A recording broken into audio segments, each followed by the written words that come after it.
Rasulullah SAW pernah menceritakan, kana fi man kana qablakum, ada dari ummah-ummah terdahulu. Rasulullah SAW menceritakan ada dua saudara, satu salih, satu tidak. Yang salih ahli ibadah, saudaranya ahli maksiat. Orang salih ini setiap bertemu saudaranya pasti lagi maksiat, mabuk, minuman keras, macam-macam. Dinasihatin, tak berubah. Besoknya ketemu lagi, masih maksiat itu terulang. Dinasihatin, tak berubah. Nampaknya sering berkali-kali menasihatin saudaranya, tidak ada perubahan. Satu saat datang, masih melihat kondisi yang sama, dan langsung dia berkata, kamu tak capek dosa? Tidak bakal diampuni oleh Allah. La yaghfiru lak Allah. Tidak bakal diampuni oleh Allah. Kata Rasulullah SAW, Allah marah. Sampai Allah Azza wa Jalla berfirman di hadis itu, man hadha alladhi yata'allahu alaihi, siapa itu orang yang memberanikan diri menjadikan dirinya Tuhan, dan dia berkata aku tidak akan ampuni dia.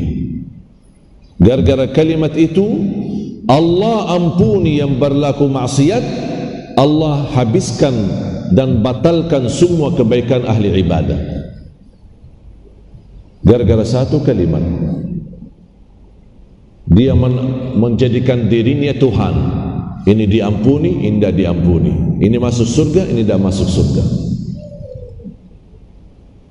Justru yang terjadi kebalik. Orang yang berdosa maksiat diampuni oleh Allah, yang ahli ibadah justru semua kehabisan kebaikannya. Kita bukan ditugaskan untuk menghukum orang, menilai orang itu seperti apa.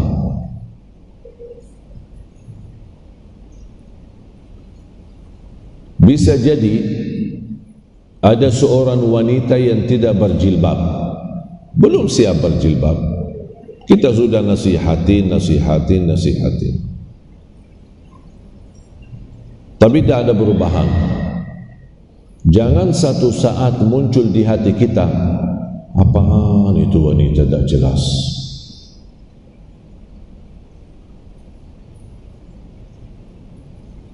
Siapa yang bilang tak jelas? Barangkali si wanita ini yang belum berjilbab, mungkin dia punya amalan rahasia sama Allah, mungkin dia ahli tahajud 2 rakaat malam hari. Bisa sebabnya tahajud Allah ampuni semua dosanya, dan kita tidak tahu. Tugas kita nasihati orang, bukan menilai orang. Jangan membandangi orang itu lebih buruk daripada kita. Bisa orang yang bukan ahli tahajud, bukan ahli puasa, hanya salat wajib, tak pernah salat sunnah qabliyah ba'diyah. Jangan kita mempandangi, nampaknya saya lebih baik ini, saya suka tahajud, dia tak pernah tahajud, dia tak pernah salat malam, kayaknya saya lebih baik. Bisa jadi dia lebih duluan masuk surga. Kenapa? Mungkin dia orang suci hati, orangnya hatinya suci, tidak pernah dengki, tidak pernah hasud, tidak pernah ada bisikan kotor terhadap orang lain, tidak pernah fitnah, tidak pernah ikut campur adu domba, tidak pernah ada macam. Hatinya bersih sama orang lain, selalu memaafkan. Kita ahli tahajud, masih dia lebih baik daripada kita, karena kesucian hati. Dan kesucian hati jaminan masuk surga. Beda sama orang yang suka tahajud tapi hatinya tidak suci, masih hatinya kotor terhadap orang lain, masih buruk sangka terhadap orang lain, masih suka dengki, masih suka hasud.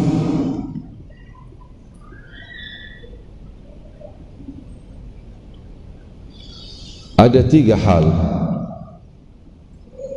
yang perlu diperhatikan. Allah subhanahu wa ta'ala menyembunyikan waliullah di tengah manusia. Tak ada yang bisa tahu siapa waliullah. Allah sembunyikan. Allah berikan kemuliaan kepada seorang, dijadikan waliullah, tapi Allah rahasiakan. Kenapa Allah rahasiakan? Karena Allah merancam siapapun yang memusuhi waliullah, dia akan memusuhi aku, kata Allah. Tapi siapa dia waliullah? Bisa tukang sapu. Tukang sapu bisa waliullah. Kita tidak tahu. Kenapa Allah sembunyikan waliullah di tengah orang? Supaya kita tidak sembarangan menghina orang lain. Jangan-jangan satu saat ternyata kita menghina waliullah. Hati-hati.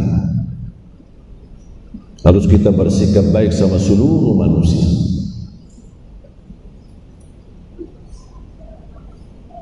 Yang kedua, Allah sembunyikan keridhaannya dalam amal salih.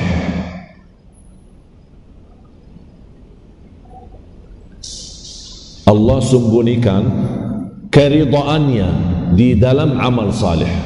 Kita tidak tahu amal salih yang mana yang mendapatkan ridha Allah.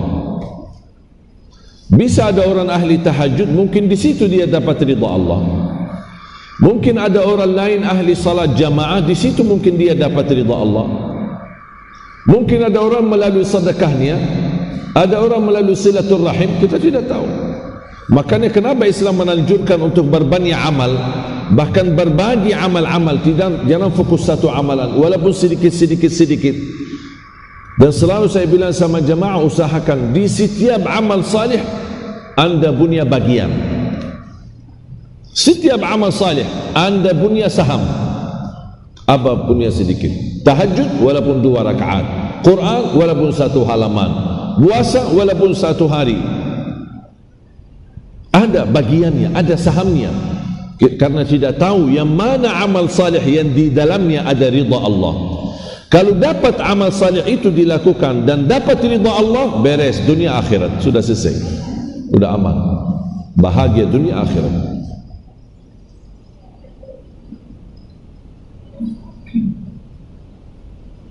Yang ketiga, Allah sembunyikan kemurkaannya di dalam dosa maksiat. Hati-hati dari dosa.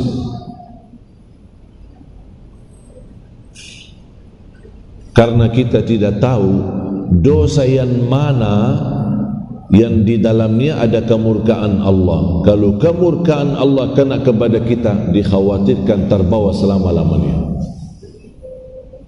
Makanya ketika kita terlanjur sebagai manusia berdosa, segera mohon ampun. Segera mohon ampun. Taubat. Dosa lagi, istighfar. Dosa lagi, istighfar lagi. Dosa lagi, istighfar lagi. Selama kamu tidak bosan beristighfar, Allah juga tidak akan bosan mengampuni dosa kita. Kalau kita merasa bosan dan malu, bola-balik, maksiat taubat, maksiat taubat, maksiat taubat, maksiat taubat, sambil datang syaitan, apaan kan kamu ini kondaknya? Sebentar taubat, sebentar dosa, sebentar, itu bisikan syaitan.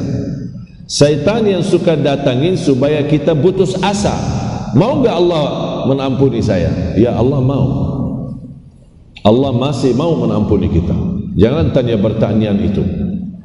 Seberapapun dosa kita, Allah masih mau mengampuni kita, asal kita mau beristighfar.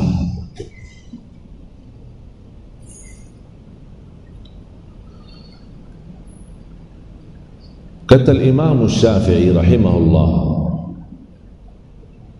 terhadap suratul Asr. Hafalkan semua suratul Asr? Surah pendek kan? Apa kata Imam Syafi'i? laula ma anzalallahu ghaira hadhihi surati linnasi lakafathum. Kalau Allah tidak menurunkan Al-Quran sama sekali, Allah tidak menurunkan Al-Quran, tidak ada Quran turun. Yang Allah turunkan cuma satu surah, wal asr, tidak ada yang lain. Apa kata Imam Syafi'i? Cukup bagi manusia suratul asr,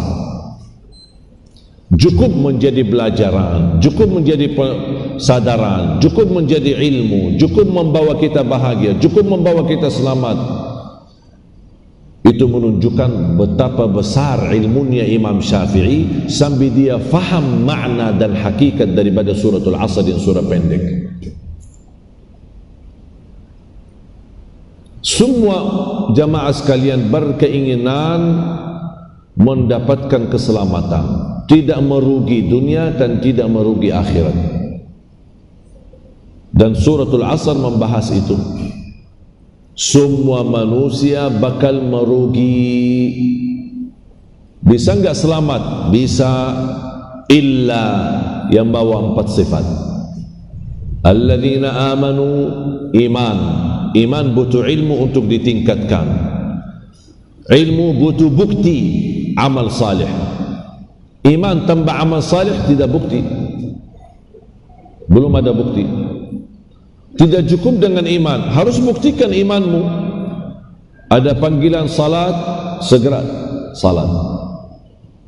Saya pernah baca dalam sirah ulama, ada seorang ulama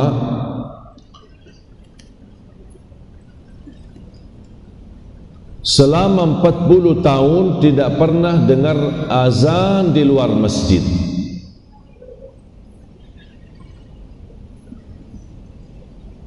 Bisa enggak Bapak Ibu dibayangkan? 40 tahun tidak pernah dengar azan di luar masjid. Terus dengar azan di mana? Di dalam masjid. Ditanya, wahai guru, kenapa begitu luar biasa menjaga dan memperhatikan dan tidak pernah tertinggal? Selalu sebelum azan sudah di masjid, tidak pernah dengar azan dari luar masjid. Apa jawaban beliau? Azan itu untuk orang yang lalai, butuh panggilan, dan saya tidak mau jadi orang yang lalai. Masya Allah. Kita dengar azan, belum iqamat, tak apa-apa, tunggu sebentar. Apalagi imamnya panjang. Tadi kepanjangan ya surat Al-Mulk. Saya pas baca, ya Allah, baru saya tak ingat, ya Allah, saya di Indonesia kok kelamaan panjang. Dan di Indonesia tidak biasa panjang-panjang. Saya waktu imam di salah satu masjid di Madinah, salat subuh, rakaat pertama Ar-Rahman, rakaat kedua Al-Waqi'ah. Ketika pertama kali saya ke Indonesia, jadi imam di salah satu masjid, diminta maju jadi imam. Ini masih sampai waktu itu belum bisa bahasa Indonesia. Imam subuh, saya baca Ar-Rahman rakaat pertama, Al-Waqi'ah rakaat kedua. Saya belum tahu, tapi saya rasa pas begitu salam, kayaknya jamaah Quran ya. Awalnya full kok, sekarang separuhnya, kemana yang lain? Yang dia pulang duluan, kelamaan. Tapi habis lama-lama belajar dan sudah tahu budaya Indonesia, bukan Indonesia tidak suka salat, tapi tidak bisa kepanjangan. Akan saya rubah. Kalau bisa kulhu dibagi 2, terima kasih. Dah biasa. Padahal sunnah salat subuh sangat dianjurkan untuk perpanjang, mempanjangi salatnya, lama salat subuh. Saya tadi sebenarnya ada sedikit keraguan baca Ar-Rahman dan Al-Waqi'ah atau Al-Mulk. Sampai pas sudah takbir masih bisik di hati, kalau saya baca Ar-Rahman Al-Waqi'ah tidak tahu jamaah tahan enggak. Akhirnya rubah, saya baca Al-Mulk bagi 2. Kadang-kadang Al-Mulk kita biasa di Madinah satu rakaat satu surah. Dan saya punya kebiasaan kalau baca, misal contoh salat subuh, saya suka salah satu surah yang saya suka baca surat Yusuf 111 ayat. Tapi saya bagikan 3 hari tuntas, 3 kali subuh selesai surat Yusuf. Mungkin di Indonesia Anda tahu, seumur hidup 1 kali sudah selesai. Masing-masing beda budaya, beda kebiasaan. Makanya saya belajar menghormati. Jamaah sekalian dimuliakan Allah Subhanahu wa taala. Kembali kita perlu mendalami dan mempelajari suratul Asr. Jangan terjadi atau menjadi orang yang merugi gara-gara waktu dan masa. Tingkatkan semangatmu untuk belajar ilmu. Buktikan dengan ilmu yang kamu belajari diamalkan. Amalannya sesuai kemampuan. Begitu anda mengamalkan dan sudah memahaminya, tolong sampaikan kepada yang lain. Walaupun kita belum sempurna mengamalkan, tidak apa-apa. Barangkali kalau kita sering mengajak orang lain, mudah-mudahan kita dapat bertambah hidayah dari Allah Subhanahu wa taala. Jangan menilai dirinya, saya belum baik, makanya saya tidak berani sampaikan kepada orang lain. Tidak apa-apa. Belum baik, sampaikan ke orang lain. Mudah-mudahan karena sering menyampaikan hal yang baik kepada orang lain, bisa menjadi wasilah merubah diri menjadi lebih baik. Wa tawasaw bis sabr. Sabar. Dan sabar ada 3 macam. Sabar dalam taat, ibadah itu butuh sabar. Bangun subuh di saat dingin, tidurnya enak, tapi kita bangun sambil mengucapkan alhamdulillah alladzi ahyana ba'dama amatana wa ilaihin nusyur. Kemudian kita semangat ambil air wudu. Kemudian kita berlangkah datang ke masjid di saat gelap. Dan Allah berikan berita gembira melalui Nabi Muhammad sallallahu alaihi wasallam di hadis yang sahih. Basyirul masya'ina fi dhulami ila al-masajid bin nuri tam yaumil qiyamah. Berilah berita kepada orang-orang yang suka datang ke masjid di saat gelap, Allah akan sempurnakan cahaya di hari kiamat. Waktu subuh kan masih gelap, kita suka datang ke masjid di saat gelap, Allah ganti dengan cahaya yang sempurna. Dan ini butuh sabar. Dan apalagi dalam pandemi muncul rasa kekhawatiran, tapi tetap kita semangat untuk datang ke masjid. Kita berikhtiar menjaga jarak, mencuci tangan, menggunakan masker, hanya itu ikhtiar. Tapi jangan tergantung saja dengan ikhtiar. Kalau sudah saatnya mati, ya mati, walaupun baki 1000 masker. Tapi tetap kita berikhtiar. Tapi tawakal kita bukan kepada ikhtiar, tawakal kita kepada Allah. Ikhtiar hanya usaha. Dan kata guru saya, wal hadar la yunji minal qadar. Berhati-hati dalam perjalanan, belum tentu jaminan selamat dari takdir. Tetap kita berhati-hati, tapi bukan berarti akan terjamin dari kecelakaan. Kita tidak tahu. Ikhtiar tetap, tadi tawakal yang harus dimantapkan kepada Allah Subhanahu wa taala. Sabar yang kedua menghadapi dosa maksiat, butuh sabar. Godaan, hawa nafsu, bisikan hati, syahwat. Butuh sabar melawan syahwat itu. Butuh sabar melawan hawa nafsu. Butuh sabar melawan godaan syaitan. Yang ketiga, sabar terhadap takdir. Sekarang ini ujian corona, ya sabar. Jangan-jangan gara-gara dosa kita datang corona ini. Berarti sabar, muhasabah diri, taubat, perbaiki hubungan kita sama Allah.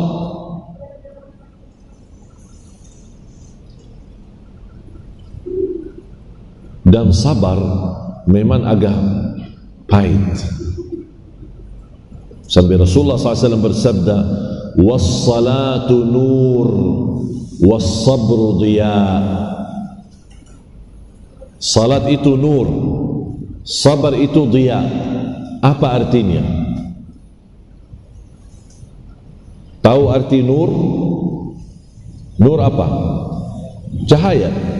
Terus diya artinya apa dalam bahasa Indonesia? Cahaya, sama. Bahasa Indonesia sama, tapi kok bahasa Arab beda? Dan selalu saya bilang, tidak ada bahasa yang bisa fahami makna yang dalam di dalam bahasa Arab selain bahasa Arab itu sendiri.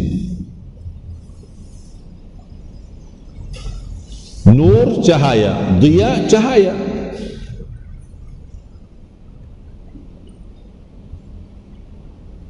Di dalam Al-Quran, kalau Allah sebutkan matahari, diya.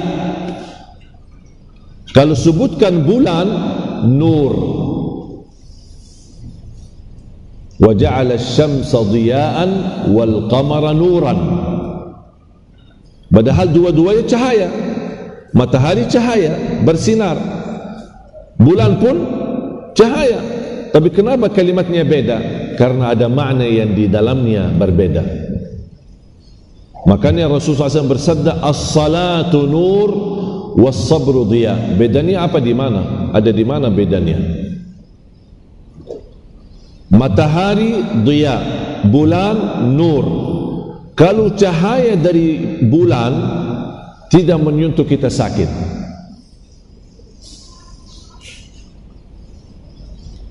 Cahaya bulan adem dan tidak membuat sakit. Tapi cahaya matahari bersinar tapi juga bersilau, bisa membuat kita sakit. Kalau seterang-terangnya bulan masih kita bisa lihat, tapi kira-kira bisa enggak mempandangi matahari? Tak bisa. Matahari bisa membakar kulit kita, menyakiti kulit kita. Kalau bulan tidak pernah menyakiti kulit kita. Faham Bapak Ibu?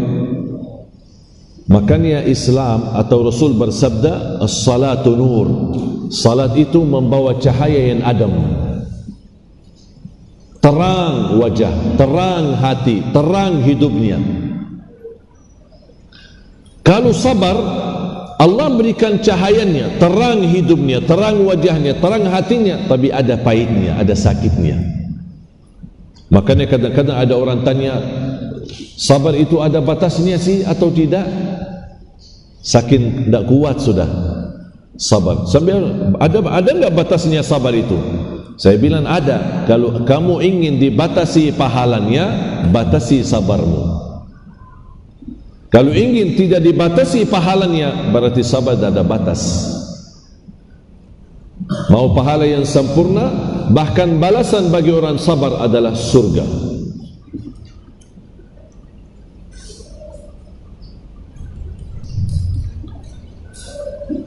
Dan terhadap takdir, kita butuh meningkatkan kesabaran. Sabar itu ibadah. Wa intidharul faraj ibadah.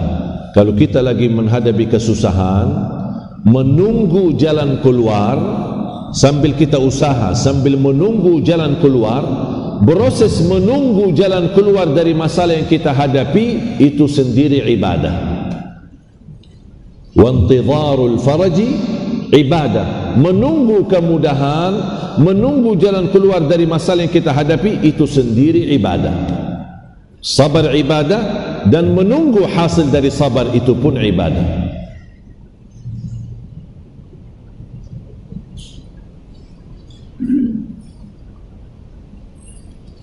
Dan teruji akhlak seorang, apakah akhlaknya mulia atau tidak, ketika tertekan ujian.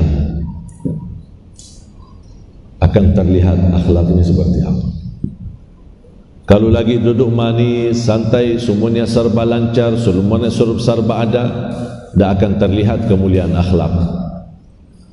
Tapi ketika dicaci maki, dihina, difitnah, tertekan dengan ujian, rugi usahanya, masalah anak, masalah keluarga, di situ terlihat kemuliaan akhlak. Apakah mampu sabar? Apakah diam, tidak bereaksi dengan kata-kata yang tidak baik, menunjukkan ridha Allah, saya ridha terhadap takdirmu ya Allah? Makanya orang yang mampu mengucapkan alhamdulillah saat diuji, itu bukan level iman yang biasa. Diuji alhamdulillah, bukan hanya saat sehat alhamdulillah, tapi saat sakit pun alhamdulillah. Selalu kita ucapkan alhamdulillah.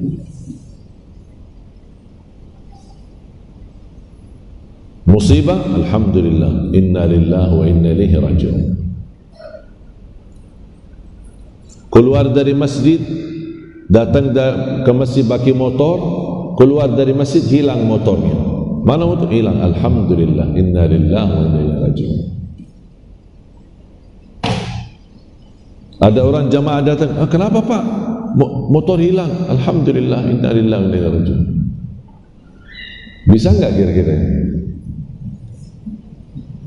Ini butuh sabar luar biasa. Dan ini butuh kebiasaan. Saya selalu ajarkan diri saya dan tanamkan kepada diri saya, membiasakan apapun masalah yang saya hadapi, alhamdulillah, inna lillahi wa inna ilaihi raji'un. Karena saya yakini itu datang dari Allah. Kalau belum ada izin Allah, wallahi tidak akan terjadi. Sudah. Kalau memang dari Allah, yang Allah yang mentakdirkan, Allah yang mengizinkan, ya Allah itu darimu, saya masih berkenan memujimu. Alhamdulillah. Istri saya telefon, anak sakit, demam, sakit panas, mau bawa ke rumah sakit. Alhamdulillah, inna lillahi wa inna ilaihi raji'un. Ya nanti kita urus ke rumah sakit. Kadang-kadang istri saya suka, kok alhamdulillah? Ya bu, alhamdulillah bukan karena anak sakit, tapi alhamdulillah saya terima ujian Allah Subhanahu wa ta'ala. Tunjukkan keridhaanmu terhadap takdir. Alhamdulillah, inna lillahi wa inna ilaihi raji'un. Kemarin saya ditusuk, pas begitu berdiri, lihat bekas pisaunya, alhamdulillah, inna lillahi wa inna ilaihi raji'un. Baru saya keluarin baki tangan kiri, sambil saya ucapkan, alhamdulillah, inna lillahi wa inna ilaihi raji'un. Allahumma ajirni fi musibati wa akhlif li khairan minha. Ya Allah, mohon sempurnakan pahalaku terhadap musibah ini dan ganti yang lebih baik. Belajar terus ucapan alhamdulillah, bukan hanya di saat senang, tapi keindahan ucapan alhamdulillah artinya masih kita berkenan memuji Allah di saat kita susah. Dan yakini di saat kita diuji bukan berarti Allah tidak sayang sama kita, tapi Allah Subhanahu wa ta'ala ingin mencucikan kita, membersihkan kita. Ibarat baju kotor, kalau dimasukin ke mesin, gimana gerakan mesinnya, mesin cuci? Apakah dia pelan-pelan supaya tidak menyakiti baju? Nanti mesinnya, jangan nyakiti baju dia, pelan-pelan.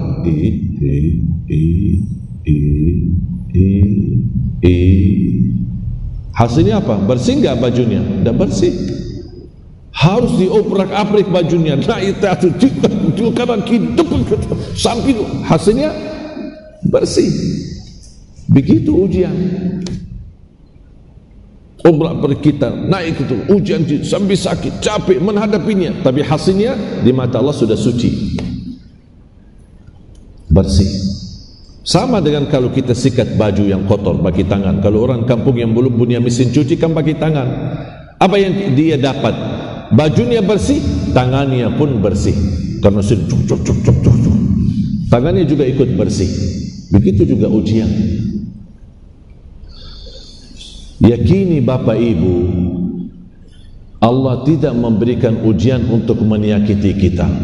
Allah Maha Baik, Allah Rahman Rahim. Tak mungkin sifat Rahman Rahim mau menyakiti hambanya. Tak mungkin.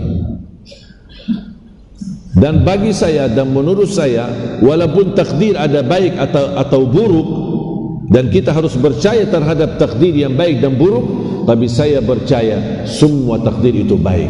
Walaupun pandangan kita itu buruk, tapi di belakang keburukan banyak hikmah dan manfaat yang kita belum tahu. Saya akhiri satu cerita.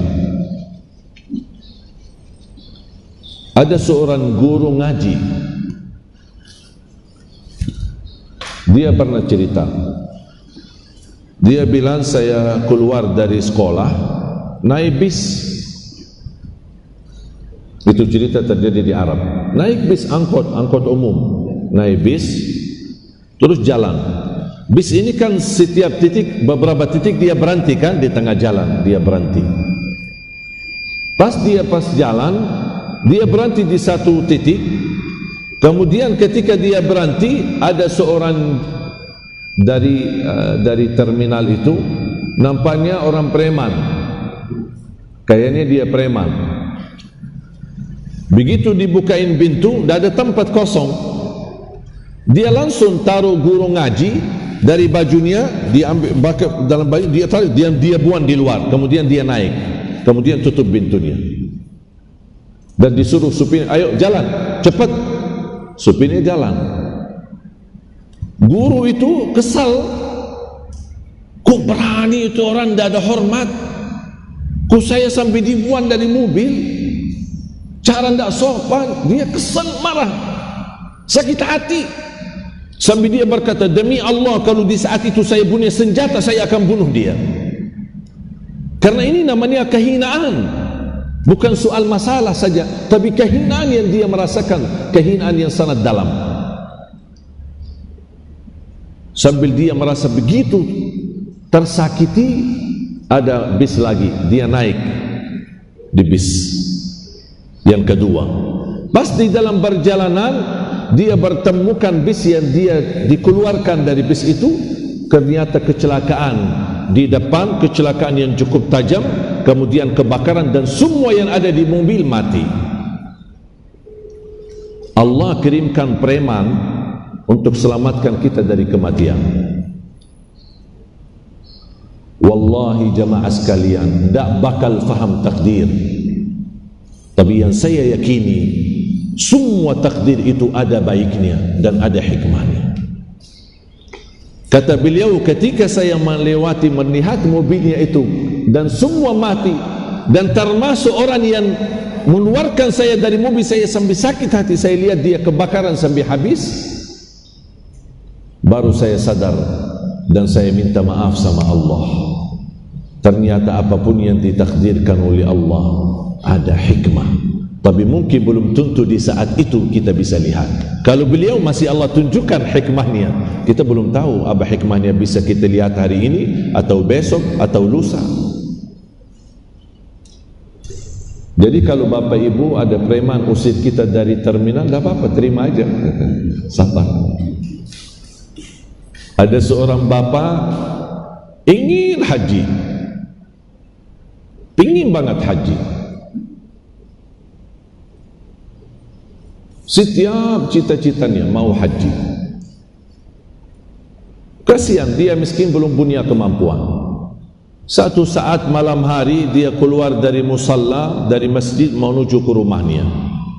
Nampaknya dia tidak sadar, saat seberang jalan ada mobil tabrak dia, dibawa ke rumah sakit. Alhamdulillah tidak terlalu parah, tapi ternyata yang punya mobil orang kaya.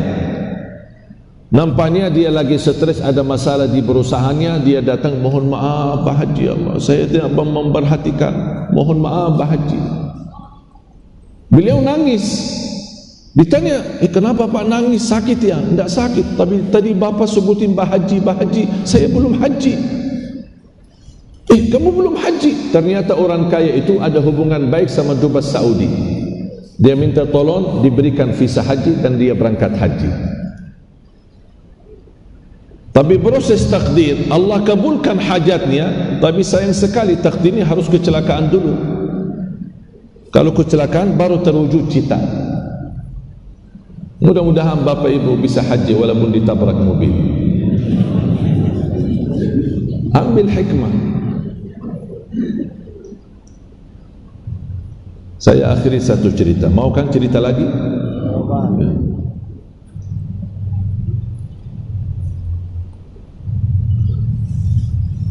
Ada seorang berkeinginan dapat jodoh. Itu aja selalu doanya, ya Allah, jodoh yang salihah, yang cantik, yang kaya. Kenapa dia minta yang kaya?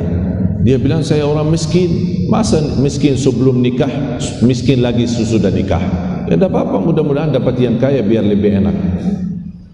Ya terserah, itu doa boleh, bebas kita berdoa selama doa kita halal. Dia tahajud, itu aja doanya. Tak pernah minta, ya Allah ampuni, ya Allah, tak ada. Cuma itu aja doanya. Ya Allah, minta jodoh yang salih, yang cantik, yang kaya. Dapat rezeki, pergi haji, tawaf, ya Allah, jodoh yang salih, yang cantik, yang kaya. Sa'i Safa Marwah, ya Allah, jodoh yang salih, yang cantik, yang kaya. Sampai orang, itu aja doanya, tak ada yang lain. Saya butuh itu udah, untuk urusan saya sama Allah. Kenapa kamu ikut campur? Itu aja doanya, tak ada yang lain. Tak minta hidayah, tak minta rizki, tak minta barakah, tak minta panjang, pokoknya minta jodoh. Pulang ke kampung habis haji, dia jalan di kampung di gang, sedang membayangkan jodohnya. Kapan ya bisa ketemu jodoh yang salih, yang cantik, yang kaya? Tiba-tiba muncul anjing, dikejar anjing. Dia lari, dikejar lagi anjingnya, sampai anjing berhasil gigit kakinya, berdarah. Datang ambulan, dibawakan ke rumah sakit. Di dalam mobil ambulan, dia berkata, ya Allah, selama ini saya minta jodoh yang salih, yang cantik, yang kaya. Masa dikirimkan anjing? Dia belum siap terima takdir. Pas ke rumah sakit, sampai diantar ke rumah sakit, ternyata dirawat sama seorang dokter yang cantik, salih dan kaya. Jadi jodohnya. Ternyata Allah sudah kabul doanya, tapi jodohnya ada di rumah sakit, bukan ada di masjid. Berarti harus sakit dulu baru bisa ketemu di rumah sakit. Makanya Allah kirimkan tantaranya, anjing, gigit dia biar ketemu jodohnya. Saya doakan yang belum berjodoh, mudah-mudahan dapat jodohnya tanpa digigit anjing.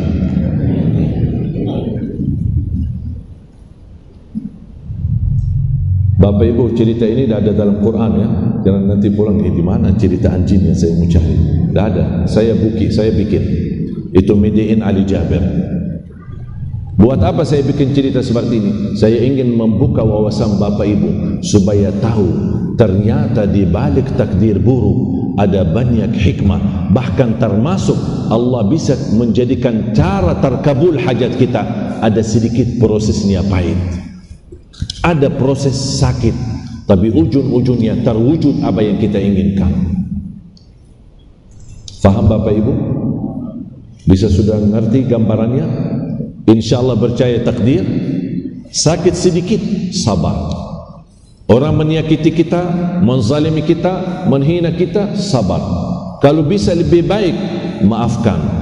Apalagi lebih baik, ikhlaskan.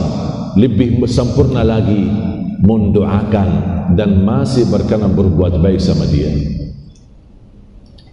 Semoga Allah Subhanahu wa taala senantiasa memberikan kepada kita kemuliaan dunia dan akhirat. Bapak Ibu, mohon doa restu. Doakan kami dalam program safari dakwah kami terus melanjutkan perjuangan untuk mencetak 1 juta penghafal Al-Quran untuk Indonesia. Dan alhamdulillah program ini sudah jalan atas izin Allah SWT dan dukungan dari jamaah. Setiap titik yang kami datangi, alhamdulillah betapa luar biasa perhatian dan dukungan dari jamaah. Wakaf rumah, wakaf tanah, dimanapun kemampuan jamaah luar biasa ikut terlibat. Bahkan alhamdulillah kemarin siang kita bersama untuk meletakkan batu pertama yang insyaAllah menjadi salah satu pesantren yang melahirkan kadar-kadar penghafal Al-Quran di Batam. Alhamdulillah kemarin sudah letakkan batu pertama, insyaAllah menjadi bangun salah satu dari 100 markas yang kami ingin membangun untuk melahirkan 1 juta penghafal Al-Quran. Kalau Indonesia dikenal Indonesia negara terbesar penduduk Islam, tunggu insyaAllah dengan izin Allah Indonesia akan terkenal negara terbesar baraban hafal Al-Quran.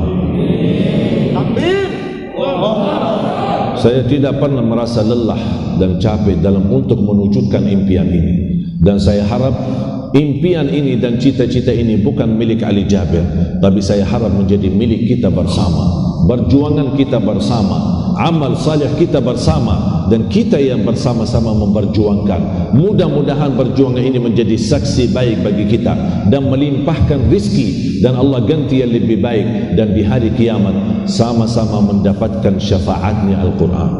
Yang mendapat syafaat Al-Quran bukan hanya orang yang hafal, bukan hanya orang yang pandai membaca. Yang memfasilitasi baraban hafal tetap mendapatkan kemuliaan Al-Quran, dan setiap bacaan dari bacaan mereka Allah salurkan pahalanya, karena kita yang mendukung dan membina mereka, dan kita memfasilitasi mereka. Bisa jadi Bapak Ibu kita gagal menjadi penghafal Al-Quran, tapi mohon jangan gagalkan generasi kita, anak cucu kita, lingkungan kita, apapun upaya dan ikhtiar kita. Mudah-mudahan menjadi amal salih yang menantarkan kita dan keluarga mendapatkan ridha Allah dan surga Allah Subhanahu wa taala. Sebelum saya tutup doa, saya serahkan kepada panitia. Saya harap jemaah sekalian berkenan tunggu sebentar, nanti kita insyaallah akan tutup doa. Jazakumullahu khairan. Jangan ke mana-mana, sesaat lagi kami kembali.